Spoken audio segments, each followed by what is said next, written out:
উচ্চতা বেশি হওয়ায় অল্টিটিউড সিকনেস হতে পারে, আর এই উচ্চতার জন্য বাতাস পাতলা ও শীতের অনুভূতি বেশি এখানে। তাই ধীরে ধীরে অ্যাক্লিমেটাইজ করা খুবই জরুরি। গ্রামের ভেতরে ঢুকলেই তোমার মনে হবে 50 বছর পিছনে এসে পড়েছ। পাথর আর মাটি দিয়ে তৈরি ঘর, সরু সরু পথ আর মানুষের সরল জীবনযাপন তোমায় বলে দেবে আধুনিকতার ছোঁয়া থাকলেও এখানকার আত্মা এখনো পুরনো দিনের ছন্দে চলে। এখানকার প্রতিটি বাড়ি একে অপরের সাথে এমনভাবে জুড়ে আছে যেটা বাইরে থেকে দেখলে তোমাদের কেল্লার মতো মনে হবে।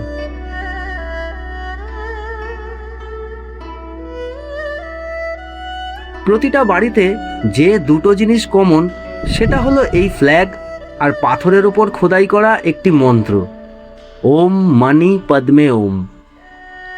স্থানীয় সূত্রে জেনেছি বছরের একটি বিশেষ দিনে তারা এই ফ্ল্যাগ ও পাথর বাড়ি ও তার আশেপাশে বসান নেগেটিভ এনার্জিকে তাড়ানোর জন্য। সত্যি বন্ধুরা, এইবার গিয়ে মনে হচ্ছে যেন একটা ট্রিপে এসেছি বলে। সিমলা থেকে এই নাকো অবধি এতদিন এক্সাইটমেন্টটা ফিল হচ্ছিল না। আজকে এই নাকোতে এসে এক্সাইটমেন্টটা একদম সুন্দরভাবে ফিল করতে পারছি। আর কেন ফিল করতে পারছি তোমরা সেটা দেখতেই পাচ্ছ। সত্যি গ্রামটা অসাধারণ, ছবির মতন সুন্দর।